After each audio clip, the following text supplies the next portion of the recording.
Subscribe to Infidelity Tales Lab. Now, let's begin.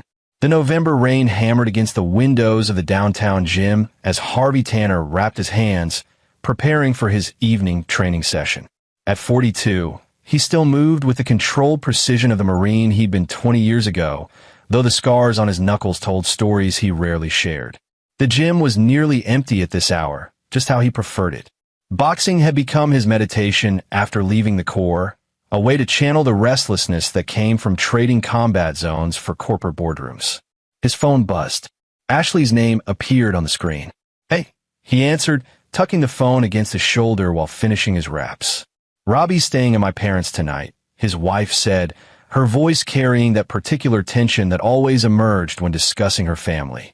They insisted, so they barely see him anymore. Harvey paused, his jaw tightening. Christopher and Pauline Eaton had never approved of him. Not when he'd married their daughter 15 years ago, and certainly not now. To them, he was the rough-edged Marine who'd stolen their precious Ashley away for the country club life they'd envisioned for her. The fact that he'd built a successful security consulting firm after his service meant nothing to people who measured worth in old money and social connections. "He's 17, Ash. He doesn't need babysitting." "I know, but..." She trailed off. They'd had this argument before. Ashley had spent 38 years trying to earn her parents' approval, a losing battle that Harvey had learned not to fight directly. "It's just one night. He'll be fine." Harvey knew that tone. The conversation was over. "All right, tell him to text me if he needs anything." "He will. Love you." After she hung up, Harvey stared at his reflection in the gym's mirror. Robbie was a good kid, honor roll student, star of the debate team, planning to study law at Georgetown. But lately, something had been off. His son had grown quieter, more withdrawn, especially after visits to the Eaton estate. When Harvey asked about it, Robbie just shrugged and changed the subject. He pushed the worry aside and focused on his training, letting muscle memory take over as he worked the heavy bag. But the unease lingered, a sensation he'd learned to trust during his years in reconnaissance. It was the same feeling he'd had in Fallujah, moments before an ambush. The Eaton family had always been prominent in Virginia's old money circles. Christopher Eaton ran a sprawling estate 40 minutes outside the city, where he hosted charity galas and sat on the boards of various foundations. To the outside world, he was a pillar of the community, a devoted family man, a generous philanthropist, a keeper of tradition and values. Harvey knew better. He'd seen the way Christopher looked at him, the barely concealed contempt in those cold blue eyes. He'd heard the cutting remarks disguised as jokes at family gatherings, the constant reminders that Harvey would never truly belong in their world. Pauline was no better, a woman whose smile never reached her eyes, who measured everything by appearances and propriety. But they loved Robbie, or so it seemed. Christopher had taken a particular interest in his grandson over the past year, inviting him to the estate for mentorship sessions, teaching him about investments, business, the responsibilities of carrying on a family legacy. Ashley had been thrilled, seeing it as her parents finally accepting their family. Harvey had been skeptical, but held his tongue. Maybe he was wrong. Maybe the old man was actually trying to build a bridge. The gym closed at 10. Harvey drove home through rain-slicked streets, still unable to shake the feeling that something was wrong. Their townhouse in Arlington was dark except for the porch light. Ashley had already gone to bed. He checked his phone, no messages from Robbie. Stop being paranoid, he told himself. The kid's fine. But sleep didn't come easily that night. At 2:17 a.m., Harvey's phone lit up the darkness of his bedroom. The text message made his blood run cold. "Dad, they won't let me leave. Please help." He was out of bed before the screen went dark, pulling on clothes with the efficiency of someone who'd responded to midnight alerts in war zones. Ashley stirred, confused. "What's wrong?" "Robbie." He showed her the message, watching the color drain from her face. "I'm going to get him. I'm coming with you." "No." His voice was harder than he intended. "Stay here. If I'm not back in an hour, call Ron Jennings."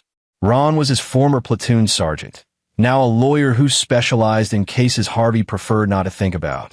The drive to the Eaton estate felt endless. Harvey pushed his truck faster than he should have, running through scenarios in his mind, each worse than the last. The rain had stopped, leaving the November night cold and clear. The estate's iron gates stood open, unusual for this hour.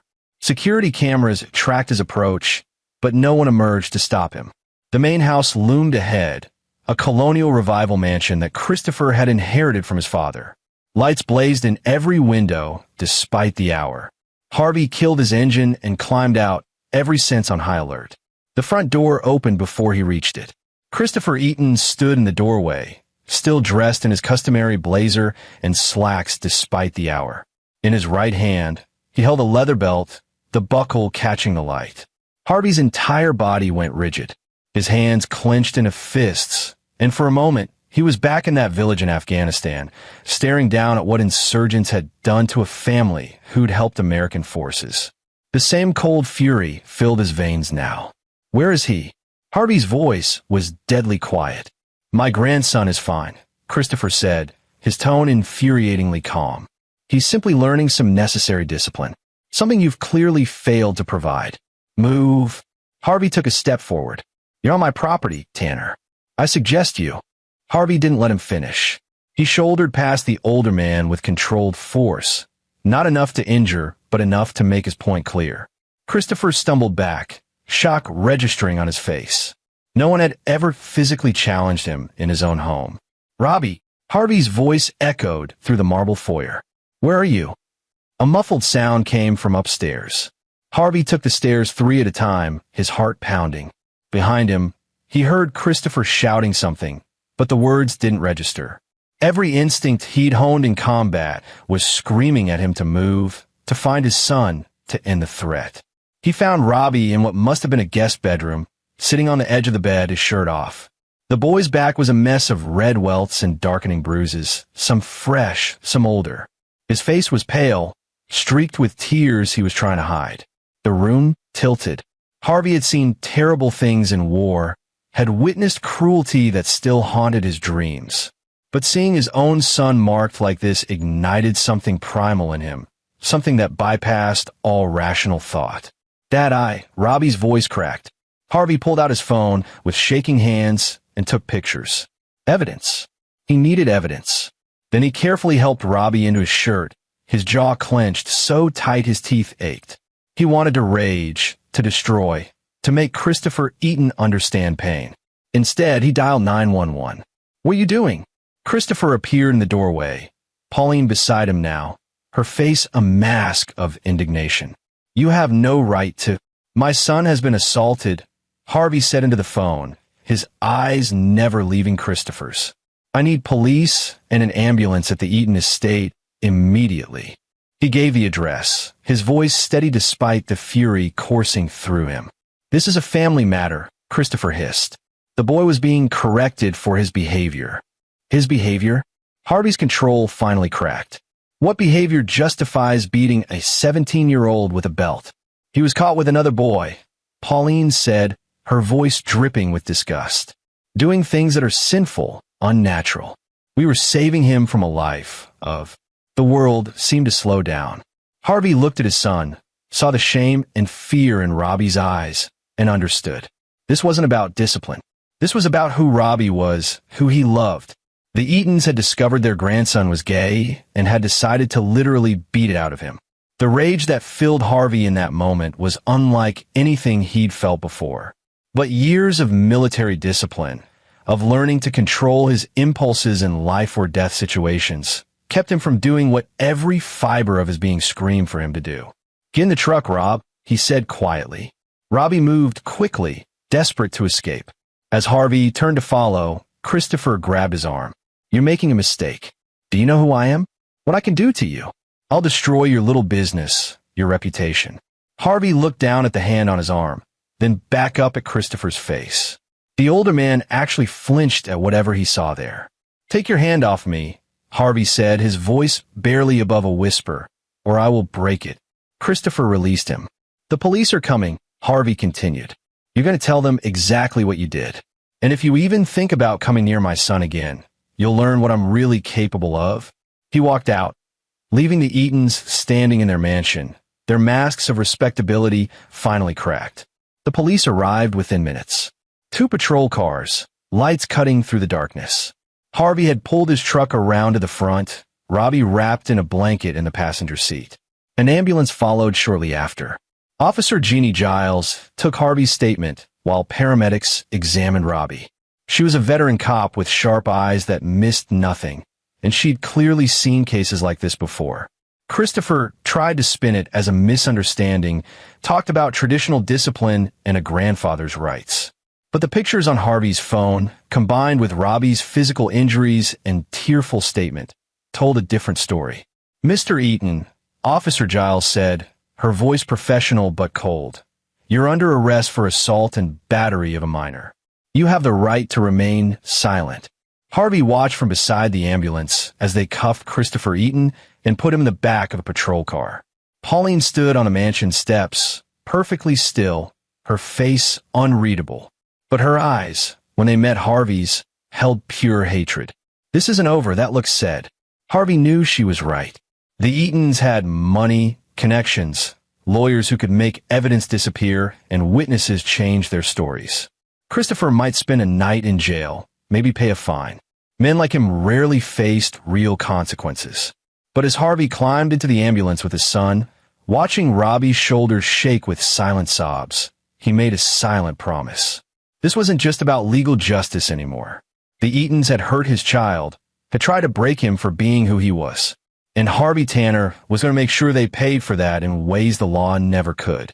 The war had taught him patience, strategy, and how to dismantle an enemy piece by piece. He'd fought insurgents who hid behind civilians and rules of engagement. The Eatons hid behind money and social standing. But everyone had weaknesses. Everyone could be broken.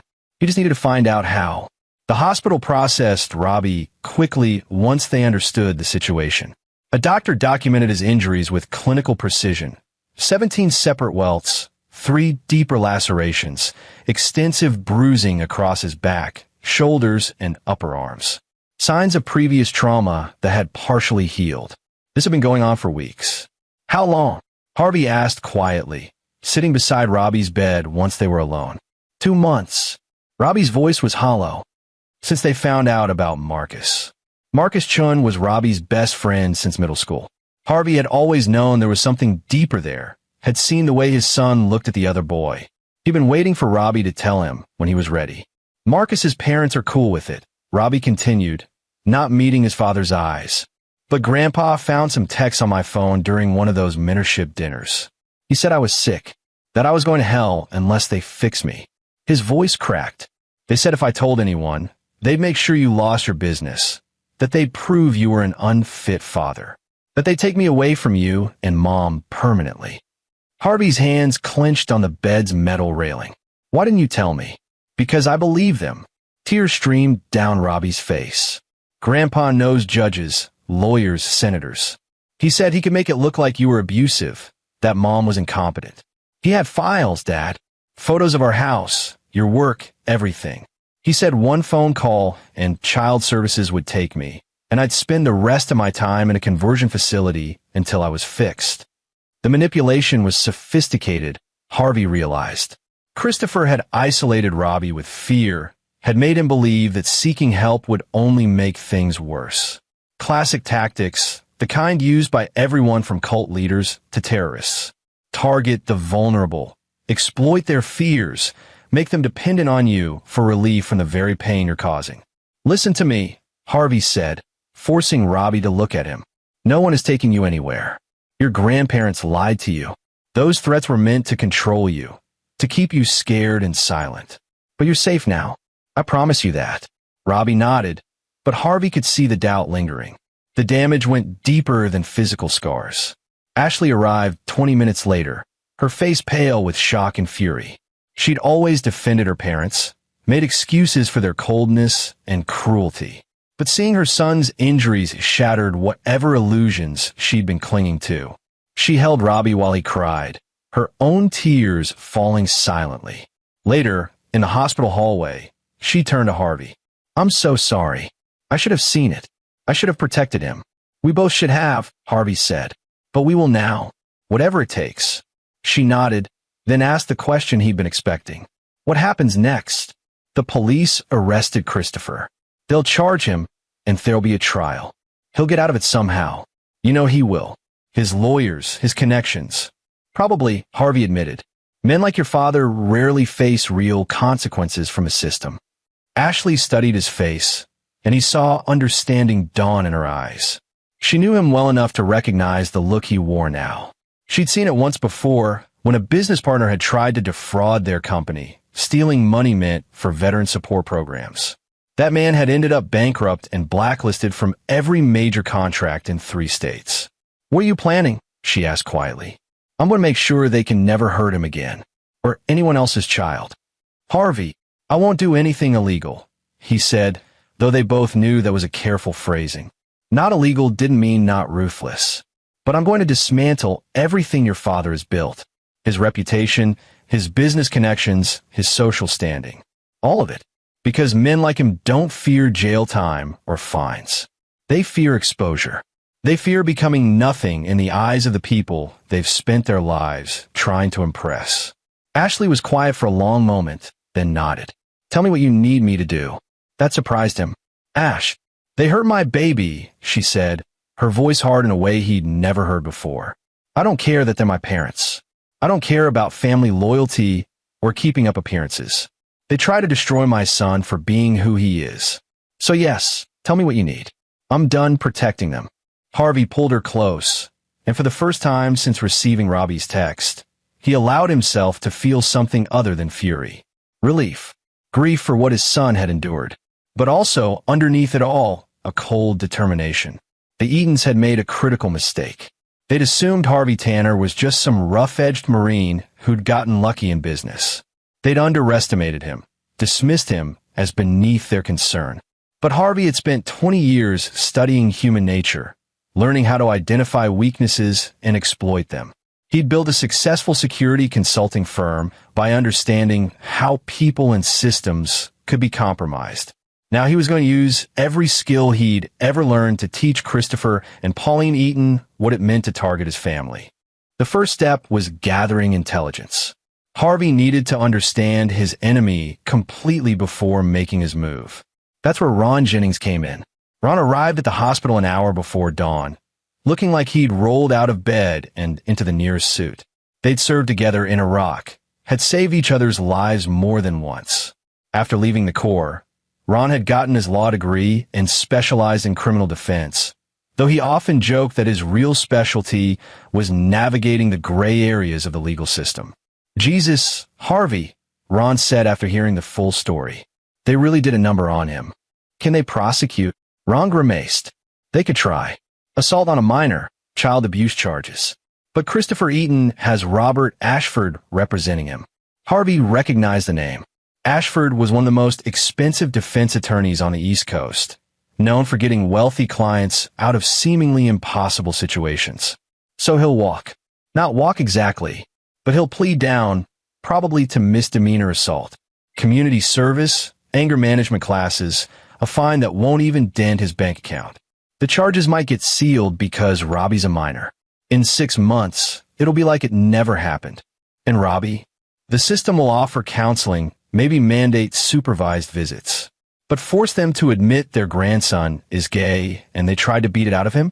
In court, for public record. Ron shook his head. Ashford will negotiate that away. Probably frame it as a discipline issue that got out of hand, no mention of the real motive. The Eatons protect their image. Robbie gets labeled a troubled teen, and everyone moves on. Harvey had expected as much, but hearing it confirmed made his jaw clench. So the legal system won't actually protect him. The legal system is designed to be impartial, but money buys better impartiality. Ron leaned forward. "But you didn't call me here to ask about legal options, did you?" "No. What do you need?" "Everything you can find on Christopher and Pauline Eaton. Financial records, business dealings, personal history. Any skeleton in any closet. I want to know what they've done, who they've hurt, and what they're most afraid of losing." Ron was quiet for a moment. "You know I have to advise against anything illegal." "I know, and you know that some of what you're asking for could cross lines." "I know that too." Ron nodded slowly. "Okay, but if this goes sideways, I was never involved." "Clear. Crystal." They shook hands, and Ron left. Harvey sat in the waiting room, watching the sun rise through the hospital windows, and began planning. The Eatons had hurt his son in the worst possible way, not just physically, but by trying to destroy his sense of self. They'd used fear and manipulation to make Robbie believe he was wrong, broken, something that needed to be fixed. That kind of psychological damage could take years to heal if it ever did. But Harvey was going to make sure Robbie saw his tormentors fall. Not through distant legal proceedings that could be buried and forgotten, but publicly, completely, in a way that left no doubt about who they really were beneath their masks of respectability. He pulled out his phone and started making notes. The Eaton Empire was built on 3 pillars: money, reputation, and connections. To destroy them, he'd need to attack all 3 simultaneously. But he couldn't just burn everything down indiscriminately. That would make him the villain, give them ammunition to paint him as unstable, vindictive, dangerous. No, this had to be surgical, precise. He needed to expose the rot within the Eaton's world, let them destroy themselves with their own secrets while he guided events from the shadows. Harvey thought back to everything he'd observed over 15 years of family gatherings. Christopher's barely concealed contempt for people he considered beneath him. Pauline's obsession with appearances and social standing. The way they talk about their charitable work while privately mocking the people they claim to help. There had always been something performative about their philanthropy, Harvey realized. Too polished, too perfect. Like everything else in their lives, it was about image rather than substance. He opened his laptop and started searching. The Eaton Foundation, Christopher's primary charitable organization, claimed to support various causes: children's education, veteran services, community development. But Harvey had learned in the Marines that when something looked too good to be true, it usually was. He dug deeper, following money trails and board connections. The foundation's tax filings were public record, and while they showed impressive donation amounts, the actual distribution of funds was murky. Administrative costs seemed unusually high. Several of the organizations receiving donations were themselves run by Eaton family friends. Interesting. Harvey made more notes, cross-referencing names and amounts. A pattern began to emerge. The Eaton Foundation wasn't just about charity, it was a social engineering tool, a way to maintain influence and curry favor with the right people. Donations went to organizations that could provide value back to the Eatons, either through business connections or political influence. It wasn't illegal, necessarily, but it was deeply cynical, using charity as a transactional tool rather than genuine philanthropy. And if Harvey could expose that, could show the community exactly how the Eatons manipulated their generosity for personal gain, it would crack the foundation of their social standing. But that alone wouldn't be enough. He needed more, something that would hit harder, cut deeper. His phone buzzed. A text from Ron. Found something. Call me. Harvey stepped outside the hospital and dialed. Ron answered immediately. Tell me you're sitting down, Ron said. I'm standing in a parking lot. What did you find? Christopher Eaton served on the board of 3 private schools over the past decade. 2 of them had to quietly settle sexual harassment complaints from female students. One also had allegations of conversion therapy practices for LGBTQ students. Harvey's blood went cold. He knew, more than knew. I found sealed court records, took some creative research that show he actively blocked investigations into both situations. Pressured victims' families to stay quiet, threatened to destroy their reputations if they went public. One family did anyway, and suddenly the father lost his business and the mother lost her teaching position. Can you prove the connection? With the right resources and a few well-placed subpoenas? Maybe. But Harvey, this is dangerous territory. These are powerful people protecting powerful people. If you start pulling on this thread, they'll fight back hard. Harvey thought of Robbie, lying in a hospital bed with welts across his back. He thought of how many other children might have suffered because Christopher Eaton valued his reputation and connections over their safety. Send me everything you've got, he said. I'll take it from here. Harvey, I know the risks. Send it. After hanging up, Harvey stood in the cold November morning and felt the pieces of his plan begin to click into place. He wouldn't just expose the Eatons' cruelty to their own grandson. He'd reveal a pattern of behavior, a history of protecting abusers and silencing victims. He'd show that what happened to Robbie wasn't an isolated incident born of religious conviction or concern for a grandchild's well-being. It was part of who Christopher and Pauline Eaton fundamentally were, and he was going to make sure everyone knew it. Over the next week, Harvey moved with purpose.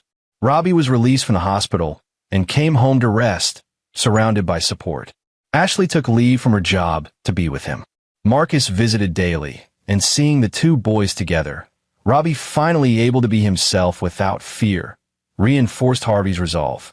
Meanwhile, Harvey pulled in favors and resources. He hired Chi McKee, a private investigator who specialized in financial forensics. Chi was a former IRS agent who'd gone private after getting frustrated with bureaucratic limitations. She was expensive but thorough. The Eaton Foundation is a mess. She reported 3 days into her investigation. On paper, everything looks legitimate, but when you track where the money actually goes, it's a shell game. They claim to donate $1 million to veteran services, but it goes through 3 intermediary organizations first, each taking administrative cuts. By the time it reaches actual veterans, maybe 20% of the original amount remains. Is that illegal? Technically, no. Ethically, she shrugged. It's scummy as hell. And there's more.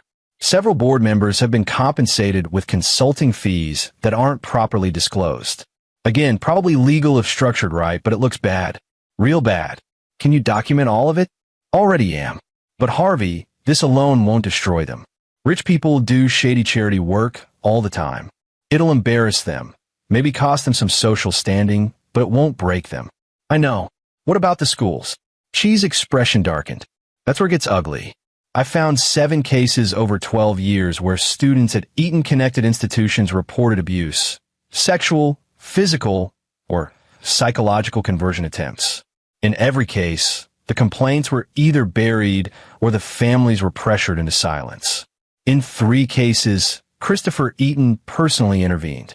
He'd call in favors, threaten lawsuits, or offer payoffs. The families usually backed down because fighting him meant financial ruin. Harvey felt sick. 7 children. 7 families that Christopher had silenced to protect his image and his connections. The evidence is solid? He asked. Solid enough. I've got emails, financial records showing payments, testimony from 2 families willing to come forward now if they have protection. But Harvey, prosecuting this would be nearly impossible. Most of the statutes of limitations have passed, and Eaton has enough lawyers to tie this up for years. I'm not looking to prosecute. She studied him carefully. What are you looking to do? I'm going to let everyone know who Christopher Eaton really is. No lawyers, no courtroom tricks, no sealed records. Just the truth laid out where everyone can see it. That's going to make you a target. I'm already a target. The Eatons just haven't started shooting yet. The preliminary hearing for Christopher's assault charges was scheduled for the following week. As Ron had predicted, Robert Ashford had already begun negotiations for a plea deal. Misdemeanor assault, anger management classes, probation. No mention of the real motive, no public examination of what he'd actually done. Harvey attended the hearing with Ashley and Robbie. Christopher sat at the defense table looking every inch the respectable grandfather, wearing a somber suit and an expression of appropriate concern. Pauline sat in the gallery behind him, her face composed, giving nothing away. When their eyes met Harvey's, he saw no remorse. Only cold calculation and barely disguised contempt. The hearing lasted 20 minutes. The prosecutor, a young woman named Doreen McCullough, presented the basics of the case. Ashford countered with character witnesses, community leaders who spoke of Christopher's dedication to charity and family. The judge, an older man who clearly knew the Eatons socially, looked uncomfortable having to preside over this at all. In the end, the plea deal was accepted. Christopher would plead guilty to simple assault, attend anger management classes, complete 100 hours of community service, and pay a fine. The charges would be expunged from his record after 2 years of good behavior. No mention of why he'd beaten his grandson. No acknowledgement of conversion therapy or hate crime implications. Just a brief, sanitized description of excessive discipline. Robbie sat between Harvey and Ashley, his face pale. Harvey reached over and squeezed his hand. "This isn't over," he whispered. "I promise you that." Outside the courthouse, Christopher held a brief press conference. His lawyer had clearly coached him well. "I deeply regret that a private family matter has become public," Christopher said, his voice carrying just the right note of gravitas. "I love my grandson very much, and I acknowledge that my actions, though well-intentioned, were inappropriate. I accept the court's decision and look forward to reconciling with my family." The gathered reporters ate it up.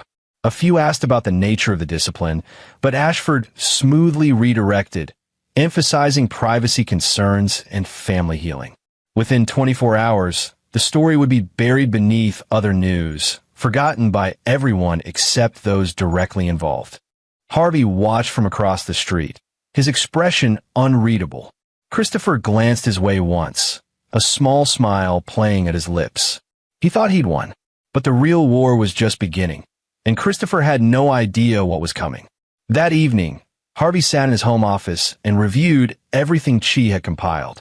Financial irregularities in the Eden Foundation, board connections to schools with abuse cover-up histories, testimony from families Christopher had silenced, email correspondence showing his direct involvement in burying complaints. It was damning material, but how to use it effectively? If he just leaked it to the press, the Edens would circle the wagons, hire crisis management, and spin the narrative.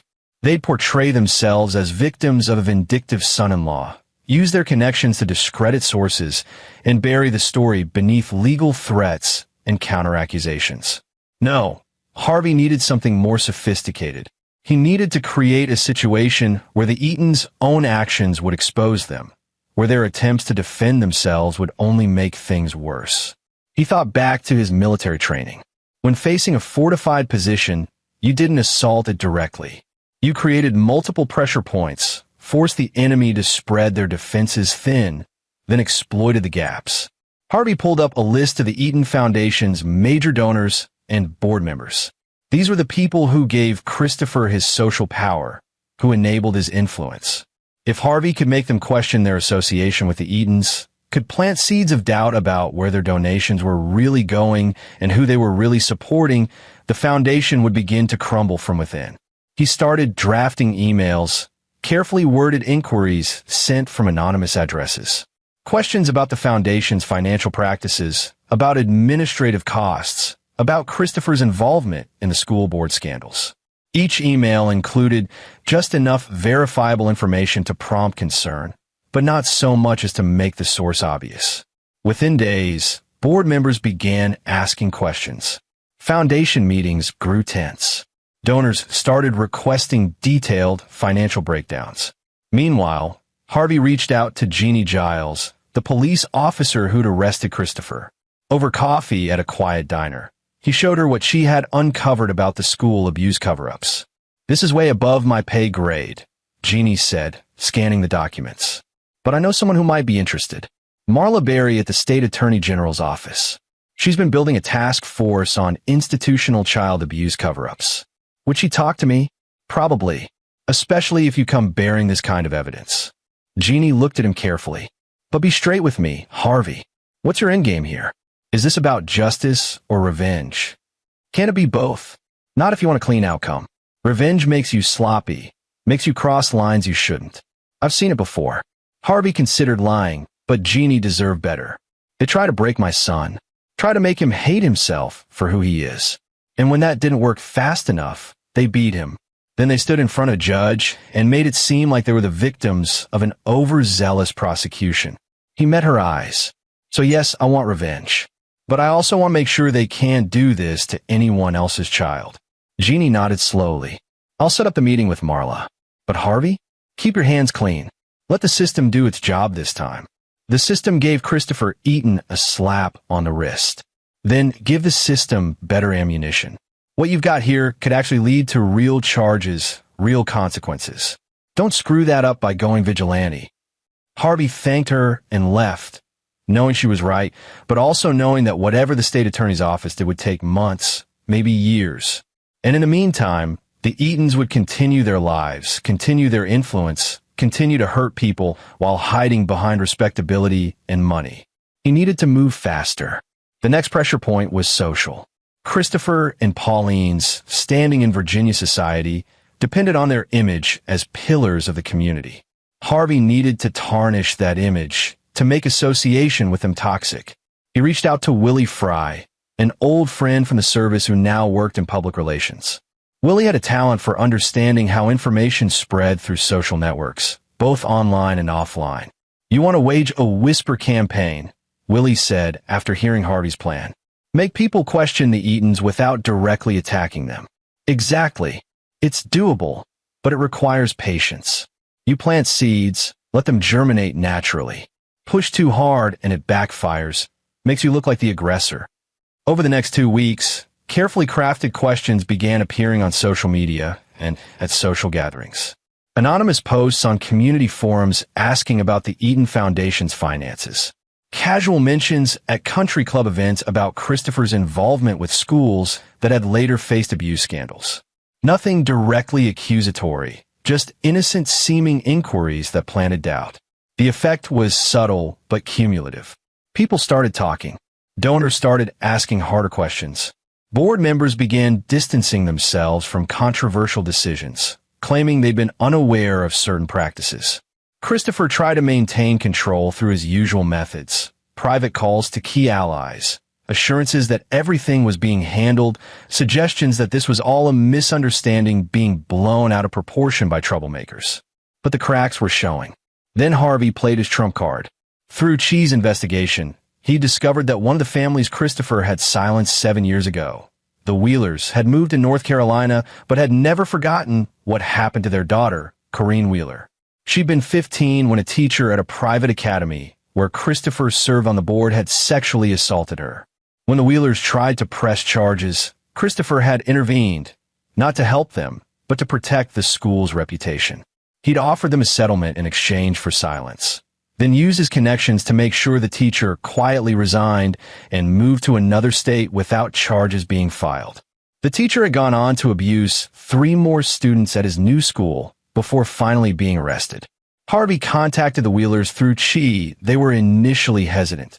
They'd been burned before, and the thought of fighting the Eatons again terrified them.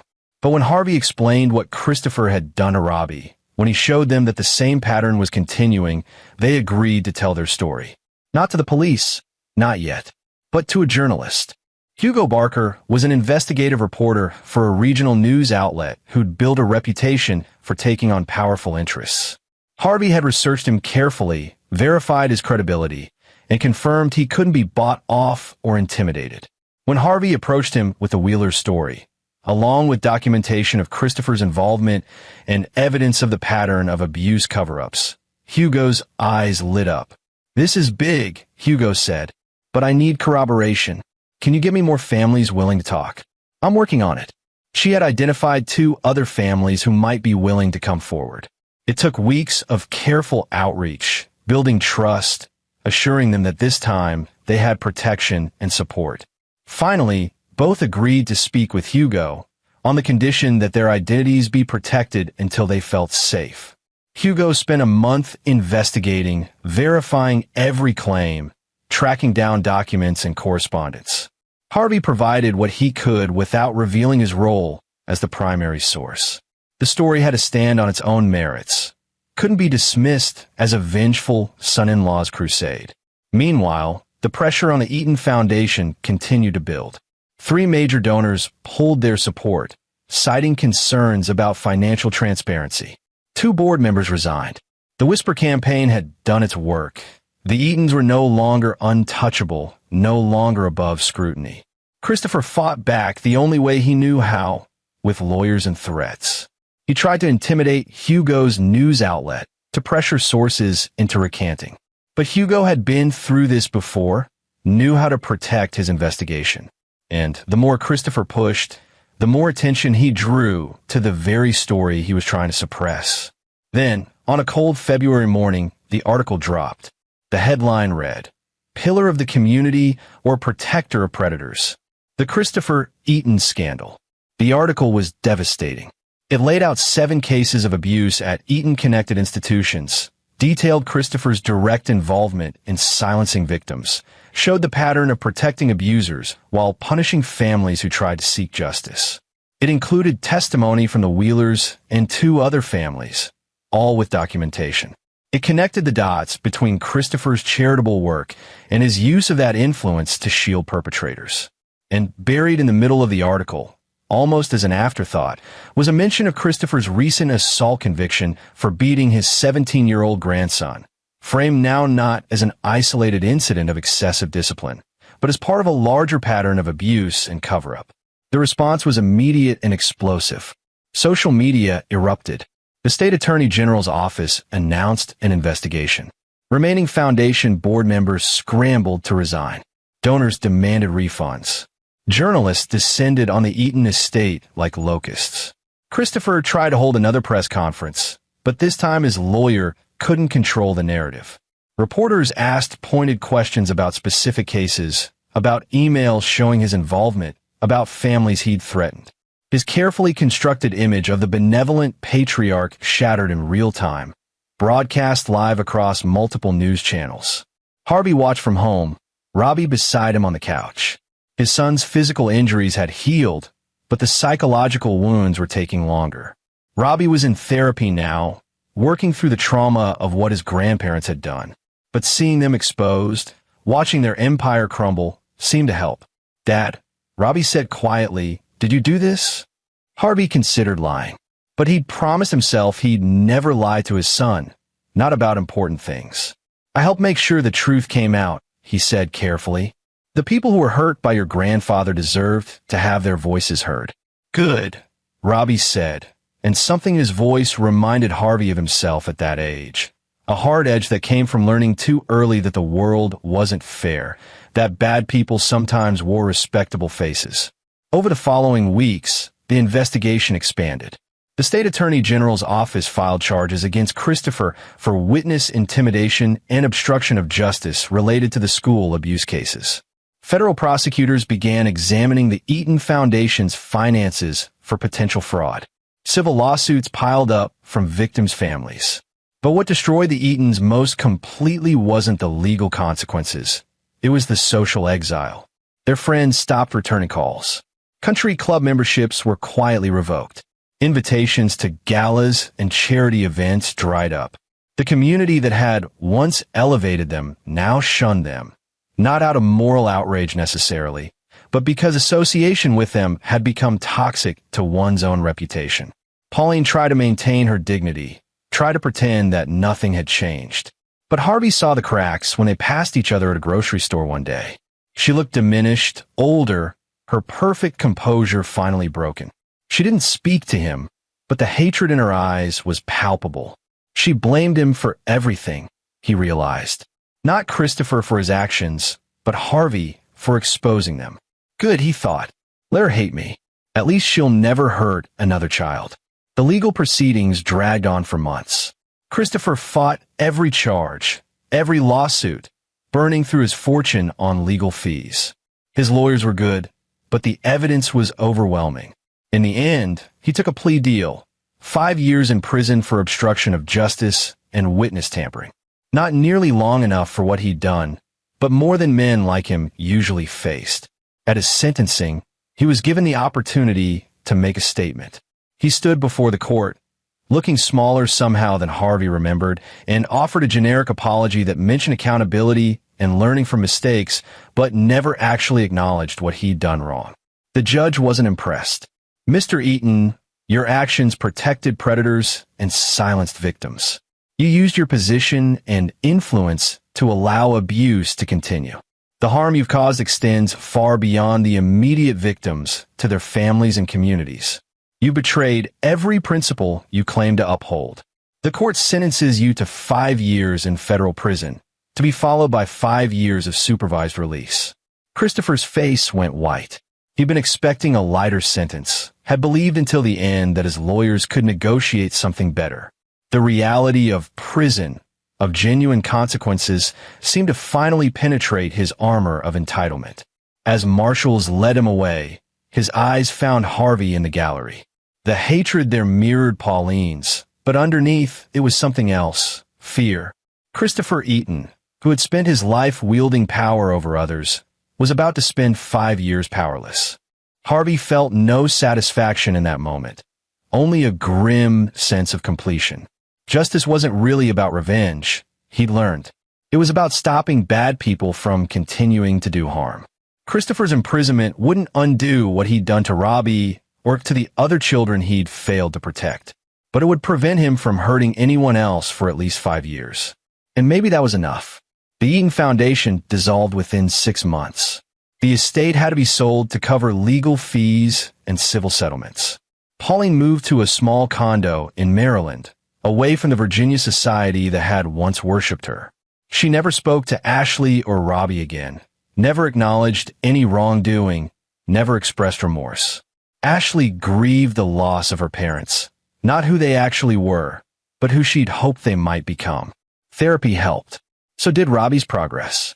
Her son was thriving now, openly dating Marcus, excelling in school, talking about his future with hope instead of fear. One evening, 6 months after Christopher's sentencing, Harvey found Robbie in the garage, examining the old heavy bag Harvey used for training. "Can you teach me?" Robbie asked. "Boxing. Yeah, I want to be able to defend myself." And he hesitated.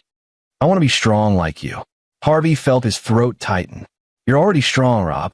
Surviving what you went through, coming out on the other side, being willing to tell your story. That takes more strength than throwing punches." "Maybe, but I want both kinds of strength. The kind that survives and the kind that fights back." So Harvey taught him. They spent evenings in the gym, working combinations and footwork. Robbie proved to be a natural, quick, and strategic in his approach.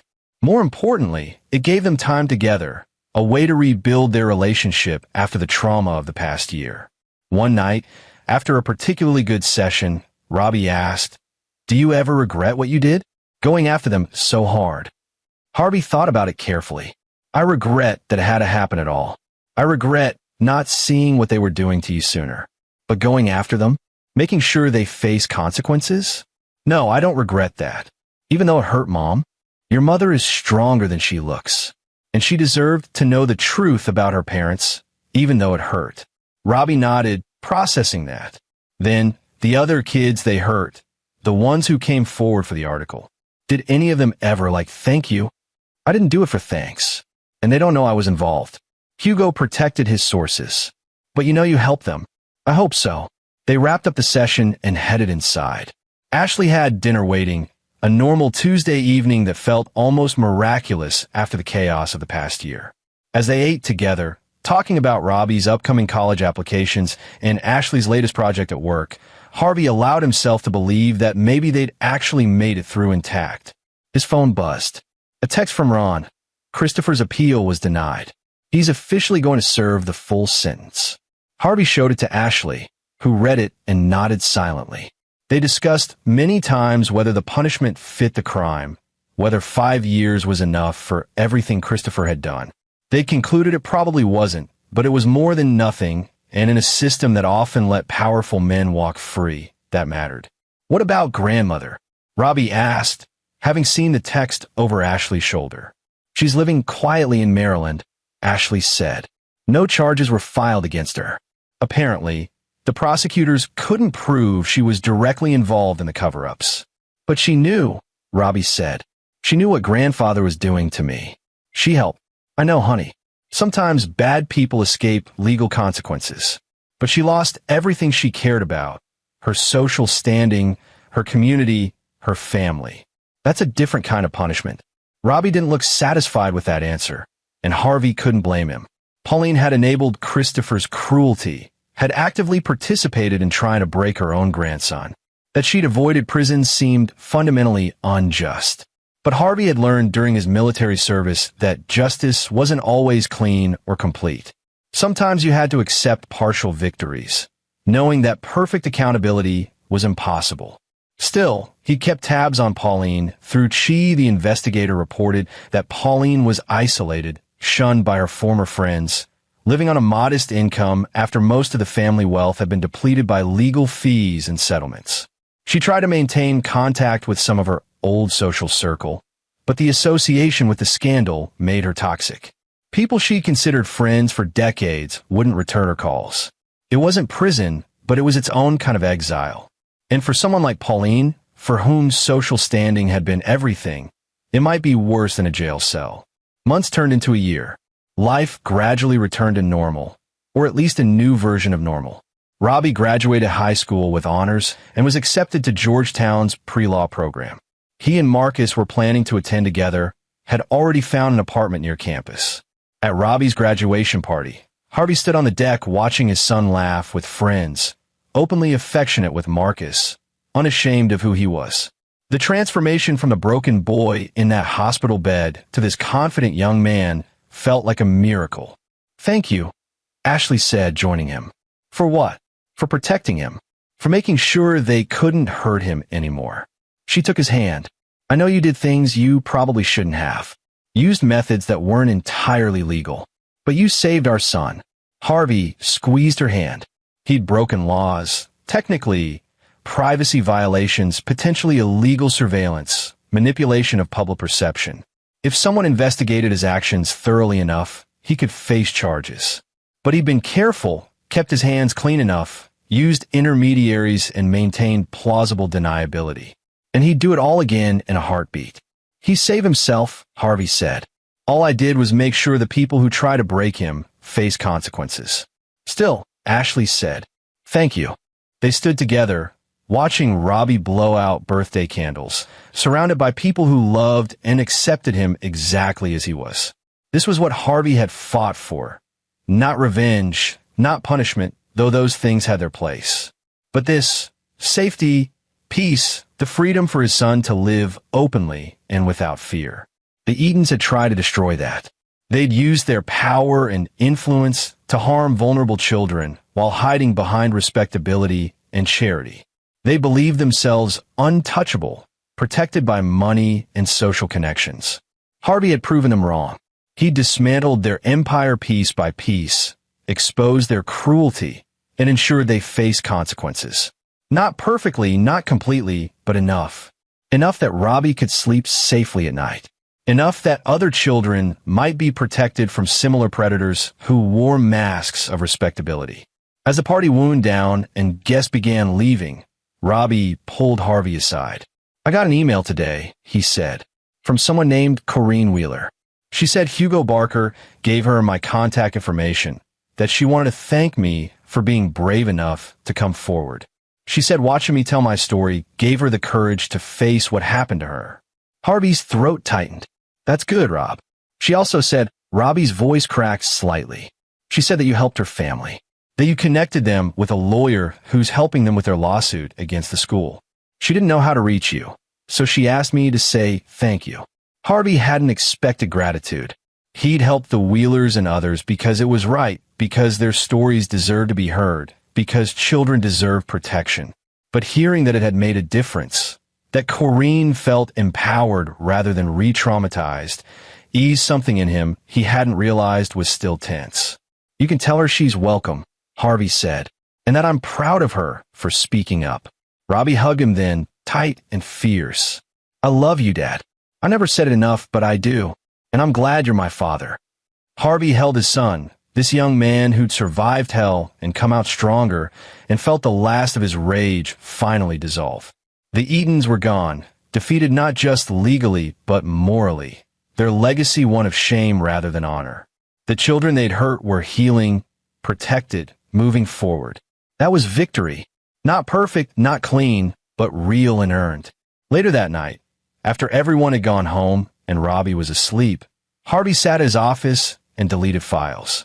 Chee's investigation materials, Ron's legal research, Willie's PR strategy notes, everything that could connect him to the takedown of the Eatons. He kept it all this long as insurance, but now it was just liability. As the last file disappeared from his hard drive, his phone rang. Unknown number. Harvey almost didn't answer, but something made him. "Tanner, this is Marla Berry from the State Attorney General's office. The prosecutor he'd spoken to months ago. I wanted to let you know that we've identified 3 more families who were silenced by Christopher Eaton over the years. With their testimony, we're filing additional charges." He's looking at another 5 years added to his sentence. Harvey closed his eyes. More children hurt. More families threatened into silence. It never ended. How did you find them? He asked. They came forward after reading about the case. Your son's bravery in telling his story created a domino effect. People who thought they had to stay silent realized they could speak up. After she hung up, Harvey sat in the darkness of his office and thought about that. Robbie's courage had done more than just expose his own abusers.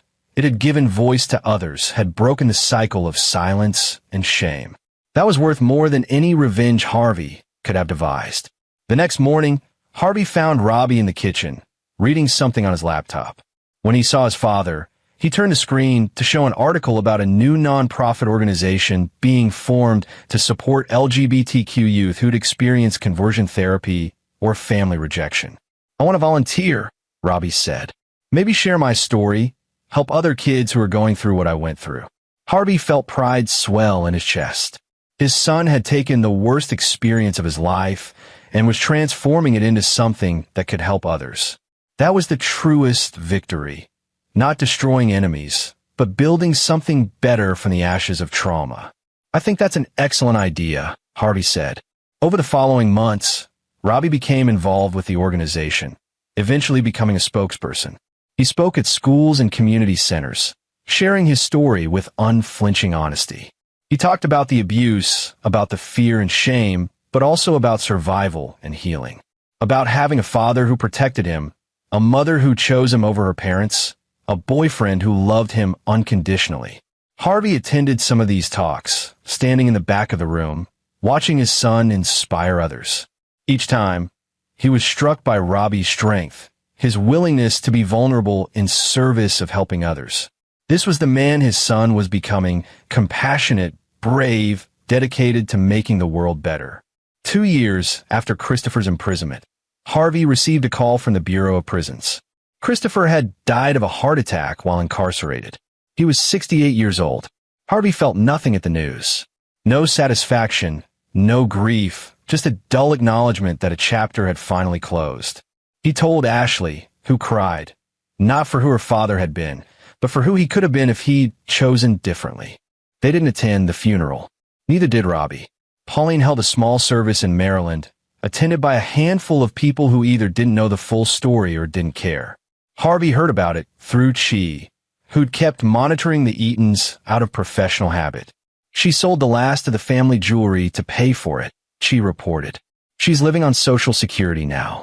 No savings, no investments, nothing. The lawsuits took everything. Harvey supposed he should feel something about that. Satisfaction, maybe, or vindication. But he just felt tired. The Eatons had destroyed themselves with their own cruelty and arrogance. Harvey had simply made sure their actions came to light. Thanks for letting me know, he said to Chi, but I think we're done monitoring them. Send me your final bill. Life moved on. Robbie excelled at Georgetown, became a leader in LGBTQ advocacy, started talking about law school, and maybe working for the state attorney general's office someday. Marcus proposed during their junior year, and Robbie said yes. The wedding was planned for after graduation. Harvey walked his son down the aisle on a perfect spring day, surrounded by friends and family who loved and supported them. As he placed Robbie's hand in Marcus's, he thought about the boy who'd sent that desperate text message years ago, who'd been beaten and broken but had survived. This was what victory looked like. Not destruction of enemies, though that had been necessary. But this, his son, happy and loved and free to live authentically. The Eatons had tried to destroy that, and they had failed. During the reception, as Harvey danced with Ashley, she asked, "Do you ever think about them?" He knew who she meant. Sometimes. Not often. Do you regret any of it? Harvey thought about the methods he'd used, the lines he'd crossed, the revenge he'd orchestrated. He thought about Christopher dying in prison and Pauline living in poverty and isolation. He thought about the other families he'd helped find justice, the children who'd been protected because predators were exposed. No, he said finally. I'd do it all again. Ashley nodded, accepting that. They'd both changed over the past years, had grown harder in some ways, but stronger in others. They'd learned that sometimes protecting the people you love meant being willing to fight dirty, to cross lines that polite society insisted should never be crossed. Harvey had been a Marine, trained to protect and defend. When his son was attacked, he'd done what he was trained to do: identified the threat, neutralized it, and ensured it couldn't harm anyone else. The methods were different. The battlefield was social rather than military, but the principle was the same. And he'd won. Not perfectly, not without cost, but definitively. The Eatons were gone, their legacy destroyed, their victims validated and supported. Robbie was thriving, building a life of purpose and meaning. That was enough. As the night ended and guests departed, Robbie hugged Harvey one last time before leaving for his honeymoon. "Thank you for everything, Dad," he said. "For protecting me, for believing me, for making sure they couldn't hurt anyone else." "You don't have to thank me for that," Harvey said. "That's what fathers do." "Not all of them," Robbie said quietly. "I'm lucky to have you." After everyone left, Harvey and Ashley stood alone in the empty reception hall. The battle was over. The war was won. The family was safe and whole and moving forward. Harvey Tanner had done what he set out to do. He'd protected his son, destroyed those who'd hurt him, and ensured justice was served. The methods had been questionable, the tactics ruthless, but the outcome was right. And sometimes that was all that mattered. And there you have it. Another story comes to an end. What did you think?